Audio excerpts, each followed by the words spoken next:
Finally tonight, our number one story, and the very serious, very unsettling part the Fox News channel played in the assassination of Dr. George Tiller, a horrifying realization that a television figure can be a facilitator for domestic terrorism.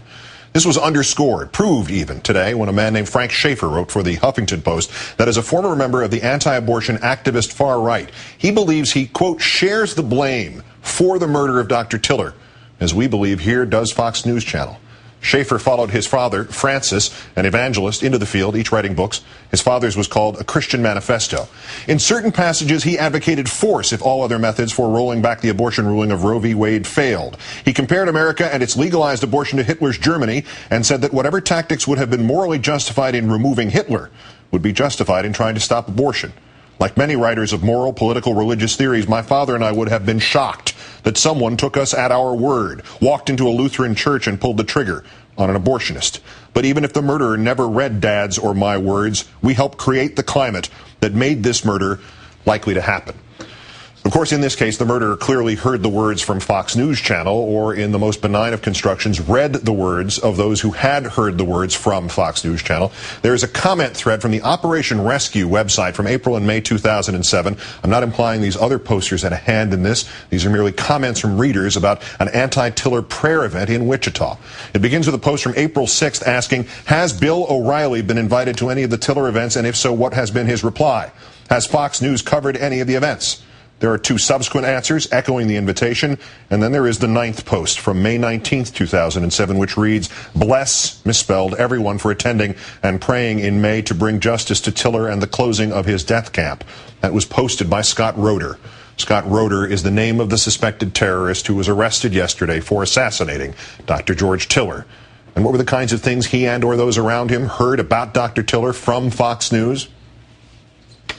Killing babies in America. That's the subject of this evening's Talking Points memo. For $5,000, Tiller, the baby killer as some call him, will perform a late-term abortion for just about any reason. You're okay with some woman being depressed, executing her child hours before it's born. There's a lot of evidence there that he was performing illegal late-term abortions and covering up instances of child rape. You should be very disturbed by what continues to happen in Kansas. This man, Dr. George Tiller, known as Tiller the baby killer, is performing late-term abortions without defining the specific medical reasons why. Dr. George Tiller, who is one of the few doctors in the United States who performs the Hitlerian procedure known as a partial birth abortion. Right. Tiller has killed thousands of late-term fetuses without explanation. No question Dr. Tiller has blood on his hands. Tiller, the baby killer out in Kansas, acquitted today of murdering babies. There's got to be a special place in hell for this guy. This guy will kill your baby for $5,000, any reason.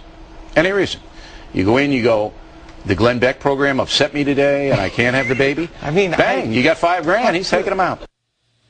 For 4 years, on at least 28 occasions, that is what was said on Fox News channel. Nazism, Al-Qaeda, Hitler, Mao Zedong, Stalin, baby killing, pedophilia, Tiller, the baby killer. Again and again and again. And tonight, confronted with the inevitable result of instigation, the principal perpetrator at Fox News channel made no acknowledgement of culpability, nor even regret. He said, no backpedaling here, I report honesty. Everything we said about Tiller was true, and my analysis was based on those facts. It is clear that the far left is exploiting the death of the doctor. Those vicious individuals want to stifle any criticism of people like Tiller. That and hating Fox News is the real agenda here. If these people were so compassionate, so very compassionate, so concerned for the rights and welfare of others, maybe they might have written something on things about the 60,000 fetuses who will never become American citizens.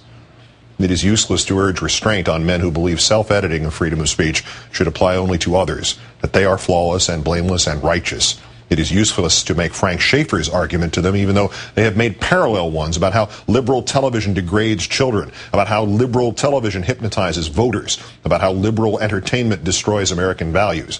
When they reply, not in this case, bad apple, TV can't make that happen. It is useless to say if TV can't make something happen, then why do people advertise on it with the same commercial again and again and again in hopes of making buzzwords sink in? The Geico Gecko, Viva Viagra, FreeCreditReport.com, Tiller the baby killer. Don't tell them. They will not listen. We know this because of the case earlier this year of a Fox News commentator named Bernard Goldberg. In February, it was revealed that last July, before he walked into a Unitarian church in Tennessee and opened fire during a children's play, Jim David Adkisson had written a note of explanation.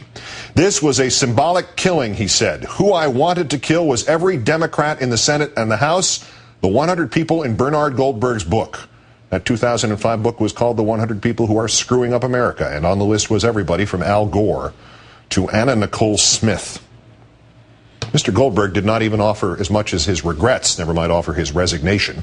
His employer, Fox News, responded to reporting that placed the books of several of its hosts in Adkisson's home by sending one of the same producers who stalked the late Dr. Tiller to stalk the reporter who had had the nerve to link that network to the two people killed by Adkisson in Tennessee.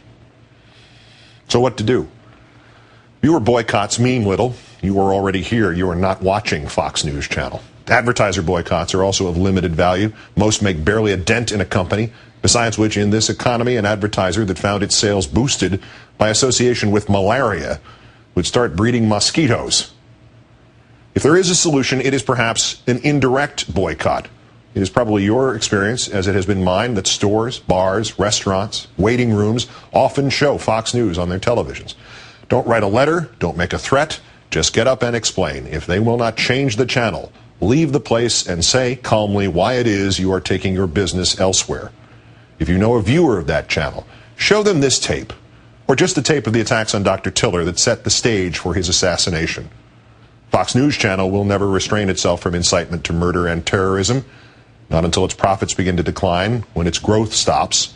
So not so much a boycott here as a quarantine, because this has got to stop. That I have a commercial conflict of interest here is obvious, so I'll make the first symbolic contribution to this quarantine. One of my pleasures, obviously, is constantly criticizing him in that Ted Baxter voice. It is the idea of laughter as a social sanction against inflexible behavior. But this is no time for laughter. This is serious. Serious as death. As serious as George Tiller's death. So as of this show's end, I will retire the name, the photograph, and the caricature. The words may still be quoted in the future as developments dictate. But the goal here is to get this blindly irresponsible man and his ilk off the air. We are only in the television news business, a profession that is at times about 2 inches up from carnival barking. We must again separate it, television, from terrorism. And we must again make the world safe for people condemned by the Fox News Channel.